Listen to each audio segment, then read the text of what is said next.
أعوذ بالله من الشيطان الرجيم بسم الله الرحمن الرحيم. Today, I would like to share a story with you that is very close to my heart, and that is regarding the way in which I had discovered Islam and how I embraced this beautiful way of life. After which, I would like to share something with you that I had found within the Quran to answer some of the questions that I had all my life. And then I would like to conclude with a message that you can take home with you to your loved ones, to your family, your friends, and especially your work colleagues. Alhamdulillah. I was born and raised in a Christian family. My father was the pastor of a church, my mother a beautiful singer within the choir. From a very young age, I've been nurtured by the names of the prophets, from Abraham and his sons to Noah upon his ship, Moses with his remarkable courage to guide his people to safety. It was from this very young age that I was met with a burning desire to follow in my father's footsteps, to become a religious leader. And so I dedicated myself to this cause, and I soon acquired a platform upon which I could share my passion for God and what I then believed his untainted revelation. As I reached my mid-20s, I was met with a position within the church where I could share all this, where I could be a youth leader for my church itself. And as my independence grew, religious freedom took hold. I started asking questions to my religious leaders, which were often left unanswered. It was during this time that my mother also started reading more regarding Islam, and she eventually embraced Islam. What happened upon her journey is that she wanted to write an article for a local magazine regarding Hajj. And so she approached a Muslim man to write this article for her. But he then went on Hajj with his family, and he extended an invitation towards her that if ever she has any questions, feel free to ask. So she took it upon herself to start composing this article. And as she studied more regarding Islam, she fell in love with this beautiful religion. Now, during this time as a youth leader and a Christian missionary, I contested her quest for additional knowledge. And we often debated with one another, in love, in compassion. She is still my mommy. But I still remember during this time that whenever we would have youth group and we would do praise and worship in our house, I would turn up the music just a little bit louder to try and call her back to Christianity. Now, it was during this time where I realized that my desire to follow in my father's footsteps to become a religious leader within the church was starting to wither apart. And I decided to work abroad for Royal Caribbean Cruises as a photographer in marketing and sales. And it was at the airport where my mom held me in a close, embracing hug. And she prayed a prayer over me, which I will never forget. She prayed a prayer to a new God, Allah, whom I did not know back then. She prayed to this Allah to send a very big angel with me, to guide and to protect me upon my journey.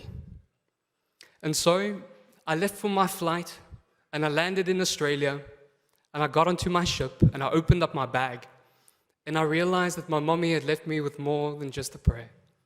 She left me with a copy of the Holy Quran. And it's on the very first page of this book that she wrote a little note, and she said that if ever I want to debate against Muslims one day, I need to understand what they believe. I need to know where they come from. What is their history? And so that makes sense to me. And with the love that I have for my mom within my heart, I dedicated myself to reading at least one page every evening. One page soon turned into two into three, and I found myself completing the Quran from cover to cover. This is, brothers and sisters, where my spiritual battle began. A battle which left my heart and my mind and my soul torn. I was separated countries between myself and everything that I held dear, and yet I knew I was exactly where I had to be. I felt betrayed by my religious leaders who did not educate me regarding Islam, and yet I knew that there was still something that was guiding me. I felt as if I did not really know this God, and yet I knew that he was right there beside me. And so I dedicated myself to start a comparative study between the Holy Quran, the Torah, and the Gospels. And what I had found truly astonished me, that there's more cohesion between these revelations than what there is separation.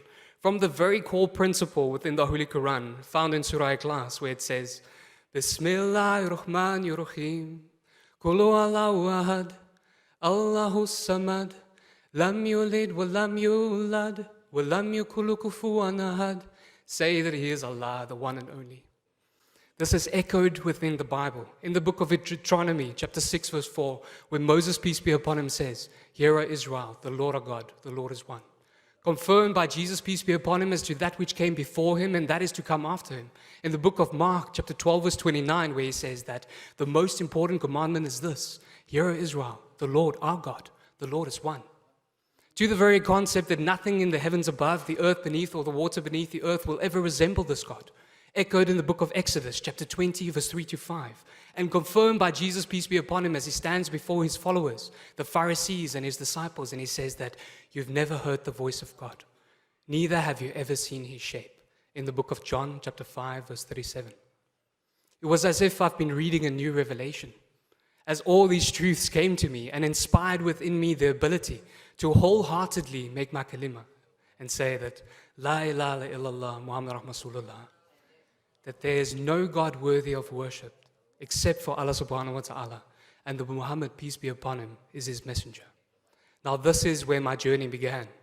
And what I had found within the beautiful Quran is that all these questions that I had throughout my life were answered. What is our purpose in life? Why is there evil within this world? Does God truly exist objectively, rationally? And so, having found this beautiful answer within the Holy Quran, I realized that everything that I had ever sought for is answered right here. And today I dedicate myself to go out there and to invite other people towards this way of life. But brothers, I want to ask you, personally from myself, I spent 20 years of my life never hearing about Islam. The only image that I ever had about Islam was that which was portrayed through the media, that which I saw on the television, that which I heard on the News 24, that which I saw on YouTube. And during this time, it was also 9/11, the atrocity that occurred. And that was the image that I had heard about Muslims being these terrorists, being all this and that. And not once was I approached by all the Muslim people that I had known back then regarding what they believe. Because truly, that is all we need to do within this life, is to go out there and to tell an individual that, hey John, hey Peter, can I sit down with you and tell you a little bit more about what I believe as a Muslim? I mean, you've known me for so many years. Do you know what I believe? Because a lot of people don't have that knowledge. And we know that this is an obligation that is placed upon our shoulders. As Allah subhanahu wa ta'ala tells us within the Holy Quran, chapter 16, verse 125, he says that, invite all to the way of thy Lord with wisdom and with beautiful preaching, and argue with them in ways that are best and most gracious. So fundamentally, it is a principle and it's a responsibility that is placed upon our shoulders. Ask yourself intrinsically within your heart, have you fulfilled this obligation? Do you go out there to invite people towards this way of life? In this beautiful city alone, there are over 5 million people that need to hear this message. And this message will not be heard except if it is for every single one of you that is sitting here today, to go out there with the people that they know closest to, your loved ones, your family, your friends, your work colleagues. Sit down with them. Just tell them that I believe in a creator that is all-powerful, all-knowing. He has no beginning, he has no end. There's nothing in the universe that could ever resemble this God. And we believe in a final prophet, Muhammad, peace be upon him. And we believe that Jesus, peace be upon him, is also a prophet. For 20 years, I did not hear this message. For 20 years, I did not know this. And it is upon each and every one of us to go out there and to invite people towards this way of life. And we know that with this comes great reward as well. Allah subhanahu wa ta'ala tells us in the Holy Quran, chapter 41, verse 33, he says that, who is better in speech than he who invites towards thy Lord and does righteous deeds and says that he is a Muslim? Brothers, I feel like we've become ashamed to be Muslims, honestly. We need to go out there and be proud of this way of life. Allah subhanahu wa ta'ala says that he's perfected this way of life for us. So why don't we go out there to preach this? Why don't we go out there to invite people towards this way of life? There are so many people that call or that become a servant to so many things of this world. Might it be their status, might it be their wealth, might it be their business, might it be their family. So many people become subject to so many things. And yet Allah subhanahu wa ta'ala says in the Holy Quran that he's not created humankind but jinn, but to worship him. So why don't we go out there to help our brothers and sisters that are out in this world, to share this message, because truly it is that simple. Oftentimes, if I find myself in a dawah situation, all I need to do is to tell an individual what I believe. And through that, their fitra within their heart is awakened. It is not our responsibility to tell an individual that, listen, you're worshipping idols, or you are going to hell, or what you're doing is wrong. That is not the place. What we need to do is share that message, plant that seed, because it is only Allah subhanahu wa ta'ala that can have that seed grow. Take all that clouding of their fitra that is upon their hearts and take it away and reawaken that sense of belief within them. I pray that Allah subhanahu wa ta'ala may evermore guide us upon this path. ولا تطع كل حلاف مهين هماز مشاء بنميم